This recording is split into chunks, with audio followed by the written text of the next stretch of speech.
ಆತ್ಮೀಯ H16 ಅರ್ಥಾತ್ ಹೇ ಸೀತಾರಾಮ್ಗೆ ಸ್ವಾಗತ. ನಾನು ನಿಮ್ಮ ಇವತ್ತು ಮಲ್ಲಪ್ಪ ಜೊತೆ.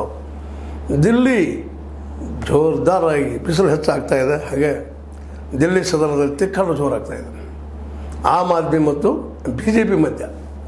ಅದರಲ್ಲೂ ರೇಖಾ ಗುಪ್ತಾ ಮುಖ್ಯಮಂತ್ರಿ ಅವರಂತೆ CAG ರಿಪೋರ್ಟ್ ಹೊರಗೆ ತರ್ತೀನಿ ಅಂದ್ಕೊಳ್ಳೆ ಅಥವಾ ಅದಕ್ಕೆ ಪೂರ್ವದಲ್ಲೋ ಗೊತ್ತಿಲ್ಲ, ಒಟ್ಟಿನಲ್ಲೇ CAG ರಿಪೋರ್ಟ್ ತರ್ತೀನಿ ಅಂದ ತಕ್ಷಣ ಇವರು 2,500 ರೂಪಾಯಿ ಇಲ್ಲದವ್ರು ನಿಮಗೆ ಕೊಡಬೇಕಾಗಿದ್ದ ಹೆಣ್ಮಕ್ಳಿಗೆ ಆಶ್ವಾಸನೆ ಕೊಟ್ಟಿದ್ದಾರೆ, ಗ್ಯಾರಂಟಿ ಕೊಟ್ಟಿದ್ದಾರೆ ಅಂತ ಇವ್ರು ಶುರು ಮಾಡಿದ್ದಾರೆ. ಯಾರು ಮೊದಲು ಯಾರ ಕಡೆಗೂ. ಆದರೆ ಇವತ್ತು ನಮ್ಮ ಗುಪ್ತಾ ಅವರು ಉತ್ತರ ಕೊಟ್ಟಿದ್ದು ನೋಡಿದ್ರೆ ಮೋಸ್ಟ್ಲಿ 2,500 ಕೊಡಲಿಕ್ಕಿಲ್ಲ. ಯಾಕಂದರೆ ಅವರ ಅಭಿಪ್ರಾಯದಲ್ಲೇ ಖಜಾನೆ ಖಾಲಿ ಆಗಿದೆ, ಖಜಾನೆ ದುಡ್ಡೇ ಇಲ್ಲ. ನೀನು ಹೊಸದಾಗಿ ದುಡ್ಡು ಬಂದು ನಾವು ಕೊಡ್ತೀವಿ, ಆಗಸ್ಟ್ ಒಳಗೆ ಕೊಡ್ತೀವಿ, ಹೀಗೆಲ್ಲ ಮಾತುಗಳು ನಡೀತಾ ಇದ್ದಾವೆ. ಇದು ನೋಡಿದ ತಕ್ಷಣ ಮತ್ತಷ್ಟು ಉಗ್ರವಾಗಿರುವ ಆಮ್ ಆದ್ಮಿ ಇನ್ನೂ ಜೋರ್ದಾರಾಗಿ ತನ್ನ ವಿರೋಧವನ್ನು ವ್ಯಕ್ತಪಡಿಸ್ತದೆ ಸದನದಲ್ಲ.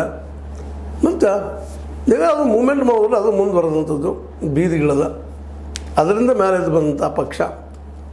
ಜೊತೆಗೆ ಈ ಮುಖ್ಯಮಂತ್ರಿ ಆಫೀಸ್ನಲ್ಲಿ ಆಗಿರ್ಬೋದು, ಇನ್ನೊಂದು ಆಗಿರ್ಬೋದು, ನಮ್ಮ ಭಗತ್ ಸಿಂಗರ ಮತ್ತು ಅಂಬೇಡ್ಕರ್ ಫೋಟೋಗಳನ್ನು ತೆಗಿಸಿ ಆ ಜಾಗದಲ್ಲಿ ಮೋದಿಯವರ ಇನ್ನುಳಿದವರ ಫೋಟೋ ಹಾಕಿದ್ದಕ್ಕಾಗಿ ವಿರೋಧ ಶುರುವಾಗಿಬಿಟ್ಟದ. ದಲಿತ ವಿರೋಧಿ ಪಾಯೋದು BJP, ಪಂಜಾಬ್ಗಳ ವಿರೋಧಿ, ಸಿಖ್ಖರ ವಿರೋಧಿ ಅನ್ನುವಂಗೆ ಸ್ಟಾರ್ಟ್ ಆಗಿದೆ. ಒಟ್ಟಿನಲ್ಲೇ ದಿಲ್ಲಿಯಲ್ಲಿ ಉಗ್ರತೆ ಕಾಲ ಸ್ಟಾರ್ಟ್ ಆಯಿತು.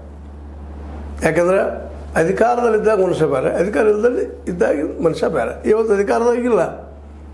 ಆಮ್ ಆದ್ಮಿ ಇವತ್ತು ಅತಿ ಜೋರಾಗಿ ನೀವು ಫಸ್ಟ್ ಕ್ಯಾಬಿನೆಟ್ದೊಳಗೆ ಫಸ್ಟ್ ಏನೋ ಕೊಡ್ತಂತ ಹೇಳಿದ್ರು, 2,500 ಕೊಡಬೇಕು ಅಂತೇಳಿ ಶುರು ಮಾಡಿದ್ದಾರೆ. ಆದರೆ ರೇಖಾ ಗುಪ್ತಾ ಅವ್ರ ಮಾತು ನೋಡಿದರೆ ಮೋಸ್ಟ್ ಪ್ರಾಬಬ್ಲಿ ಸಮೀಪದಲ್ಲಿ ಆಗಲಿಕ್ಕಿಲ್ಲ, ಆಗುವುದಿಲ್ಲ ಅನ್ನಿಸ್ತದೆ. ಯಾಕಂದರೆ CAG ರಿಪೋರ್ಟ್ ಪ್ರಕಾರ ಖಜಾನೆ ಖಾಲಿ ಅದ. ಅದು ನಾಳೆ ಬಿಡುಗಡೆ ಮಾಡ್ತೀವಿ, ನಿಮಗೆ ತೋರಿಸ್ತೀವಿ ಖಾಲಿ ಅದ.